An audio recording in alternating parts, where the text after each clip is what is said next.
बाबा सिद्दीकी अपने बेटे के ऑफिस से निकलकर अपने घर के लिए रवाना होने की तैयारी कर रहे थे और गाड़ी में जैसे ही बैठे, आसपास पटाखे की आवाज़ आई। पटाखे फट रहे थे, उसी दौरान बाबा सिद्दीकी गाड़ी में बैठे। उसके बाद बाबा सिद्दीकी को 3 नकाबपोश बदमाश आए और गोलियों से हत्या कर दी। 5 गोली चलाई गई, 1 गोली उनके गाड़ी पे लगी है जो छेद बनी हुई है गाड़ी के अगले फ्रंट शीशे पे, और 3 गोली एक में बताया जा रहा है कि एक सीने में लगी है और 2 गोलियां आसपास लगी हैं। कुल मिला के 3 गोलियां उनके सीने में लगी है, 1 गोली उनके करीबी को छूते हुए निकल गई और 1 गोली जाके शीशे पे लगी। कुल 5 गोलियां चलाई गई हैं, 5 राउंड की फायरिंग हुई है और 3 नकाबपोश बदमाश आए। लेकिन सवाल है कि वाई सिक्योरिटी सुरक्षा में बाबा सिद्दीकी की हत्या कैसे कर दी गई। मुंबई एक ऐसे बड़े महानगर में जहां बॉलीवुड से लेकर बड़ी बड़ी हस्तियां निवास करती हैं और उनकी सिक्योरिटी की सुरक्षा की चिंता करने वाली एजेंसियों के सामने अगर किसी इतने बड़े नेता, पूर्व मंत्री, महाराष्ट्र सरकार में पूर्व मंत्री रहे, 3 बार के विधायक रहे, बेटे अभी मौजूदा वक्त में विधायक हैं, और इतना बड़ा रसूख रखने वाले व्यक्ति की अगर हत्या हो जाती है महाराष्ट्र में, मुंबई में, तो ये बहुत बड़ी चिंता का विषय है। कई सवाल पैदा करती है कि आखिर वो हत्यारे कौन थे। लॉरेंस गैंग से जुड़ने का नाम आ रहा है, इसके पीछे वजह बताई जा रही है सलमान खान से उनका करीबी रिश्ता होना। कहा जा रहा है कि सलमान खान उनके बहुत अच्छे दोस्त थे और लॉरेंस बिश्नोई गैंग, जो लॉरेंस बिश्नोई है, वो सलमान खान को अपना दुश्मन मानता है। इस वजह से बाबा सिद्दीकी की हत्या हुई है। और जो हत्यारे हैं वो कैसे लॉरेंस बिश्नोई गैंग से जुड़े, हम आज इस वीडियो में वो जिक्र करेंगे। आखिर वो हत्यारे कौन हैं, वो कहाँ के रहने वाले हैं और कैसे लॉरेंस बिश्नोई गैंग से जुड़े, लॉरेंस से जुड़े और उनकी आके बाबा सिद्दीकी की हत्या की, कैसे उनकी रैकी की, मुंबई में कहाँ रह रहे थे, ये सारी चीज़ें हम आपको इस वीडियो में जानकारी देने की कोशिश करेंगे। सबसे पहले हम एक सवाल का जवाब जानते हैं कि 15 दिन पहले ही बाबा सिद्दीकी ने अपनी जान के खतरे को बताया था कि उनको जान का खतरा है, और एनसीपी नेता जो अब खुद ही पिछले दिनों वो एनसीपी में शामिल हो गए थे, 4 दशक का रिश्ता कांग्रेस से तोड़ने के बाद वो एनसीपी में शामिल हुए थे। वो एनसीपी में शामिल होने के पीछे भी कुछ अलग वजहें बताई जा रही थी, लेकिन इस समय साझी सरकार चल रही है महाराष्ट्र में, बीजेपी, शिवसेना, एकनाथ शिंदे और एनसीपी अजीत पवार की, और अजीत पवार उस सरकार में डिप्टी सीएम हैं। और डिप्टी सीएम के सबसे करीबी व्यक्ति बाबा सिद्दीकी की अगर हत्या हो जाती है तो अपने आप में एक बड़ा सवाल है। 15 दिन पहले अजीत पवार के वो घर पहुंचे थे और उन्होंने कहा था कि उनको जान का खतरा है। उसके बाद केंद्र सरकार ने उन्हें वाई सिक्योरिटी की सुरक्षा प्रदान की थी। वाई सिक्योरिटी में 8 कमांडो रहते हैं, उनमें पुलिस अधिकारी भी रहते हैं, पुलिस की टीम भी रहती है और 8 कमांडो रहते हैं और 8 सुरक्षा घेरे में तैनात रहती है। उसके बाद भी हत्या बड़े सवाल पैदा करती है मुंबई में सुरक्षा को लेकर। बताया जा रहा है कि जो 3 हत्यारे आए थे, जिन्होंने 3 मारे बाबा सिद्दीकी को, उसमें से एक का नाम गुरमैल बलजीत सिंह है, 23 साल का है, उसको हरियाणा का रहने वाला है, और दूसरा है जो शूटर है वो उत्तर प्रदेश का रहने वाला है, उसका नाम धर्मराज राजेश कश्यप बताया जा रहा है। वो महज अभी 19 साल का है, यानी कि अभी वो नाबालिग से बालिग हुआ है 1 साल पहले। और तीसरा जो हम आपको घेरे में दिखा रहे हैं वो फिलहाल वो भाग गया है, इसकी जानकारी खुद मुंबई पुलिस ने दी है। मुख्यमंत्री एकनाथ शिंदे ने भी कल 12 तारीख की रात को उन्होंने एक अपना स्टेटमेंट जारी कर कहा कि 2 हत्यारों को पकड़ लिया गया है, 2 शूटर्स को पकड़ लिया गया है, चूँकि एक भागने में कामयाब रहा।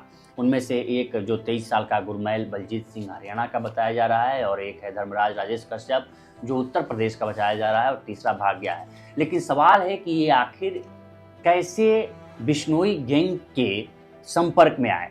तो इसके पीछे एक थ्योरी दी जा रही है और बताया जा रहा है मीडिया रिपोर्ट्स में कि ये तीनों पंजाब की जेल में बंद थे, और उसी जेल में एक बिश्नोई गैंग का जो सदस्य शूटर्स था इन तीनों से मिला और तीनों की बातचीत हुई, और जब चारों मिले तो वहीं एक स्ट्रेटजी, एक साजिश रची गई बाबा सिद्दीकी को मारने की।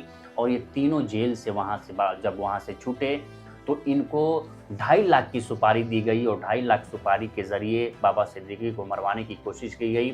सबसे पहले पंजाब से जब जेल से छूटे तो मुंबई पहुँचे, और मुंबई में 14,000 रुपये का एक किराए का कमरा लिया और ये किराया का कमरा लिया। ये मुंबई के कुर्ला इलाके में इन लोगों ने एक मकान रूम लिया और उसका 14,000 रुपया ये रेंट दे रहे थे।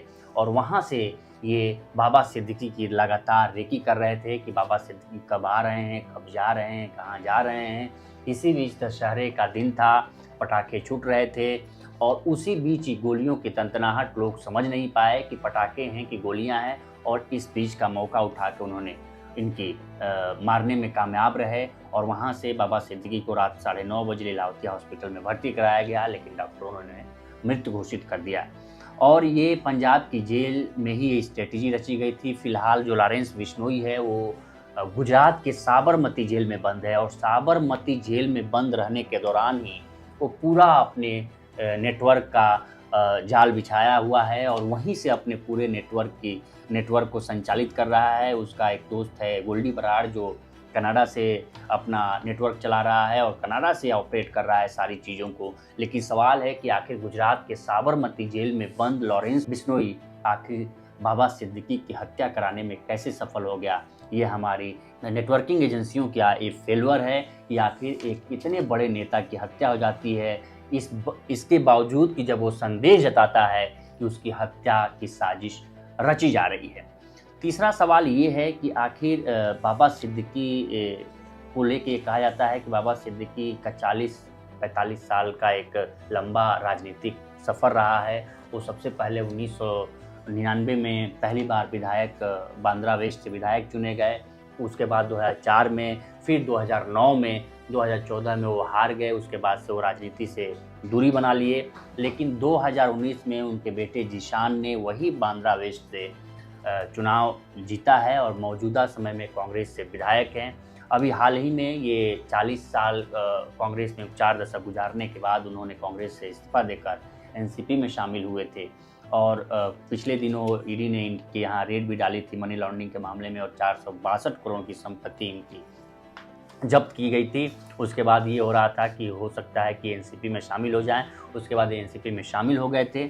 लेकिन इनकी हत्या कई सवाल पैदा करती है कि आखिर ये जताने के बावजूद कि उनकी हत्या, शक जताने के बावजूद और ये बताने के बाद भी कि उनकी हत्या की साजिश रची जा रही है और ये हत्या हो जाती है, तो अपने आप में बड़ा सवाल है।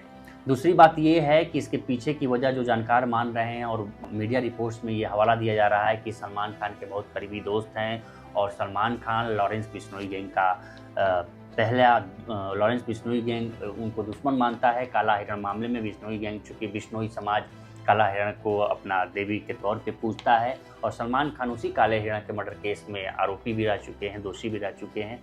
तो उसको लेके ये मामला चल रहा है और लॉरेंस बिश्नोई गैंग के निशाने पर सलमान खान है और सलमान खान के करीबी बताए जाते हैं बाबा सिद्दीकी। कहा जाता है कि 2013 में जब 5 साल से सलमान और शाहरुख के बीच एक बातचीत नहीं हो रही थी, एक दूसरे को फूटी आंख नहीं सुहाते थे, उस वक्त बाबा सिद्दीकी ने 2013 में इफ्तार पार्टी के दौरान दोनों को मिलवाया और गले लगवाया। उसके बाद से आज जब हम सलमान और शाहरुख को एक स्टेज पे देखते हैं तो इसके पीछे बाबा सिद्दीकी को बताया जाता है कि दोनों को एक करने में इनका बड़ा योगदान था। और बाबा सिद्दीकी की इफ्तार पार्टी मुंबई में बहुत मशहूर हुआ करती थी। उस वक्त जब रील का ज़माना नहीं था, उस वक्त छोटे छोटे वीडियो हम लोग देखा करते थे कि कैसे बाबा सिद्दीकी की इफ्तार पार्टियों में बड़ी बॉलीवुड हस्तियां से लेकर व्यापार जगत के और नेता सभी उस पार्टी में शामिल हुआ करते थे। लेकिन सवाल है कि आखिर मुंबई की सुरक्षा में सेंध कौन लगा रहा है।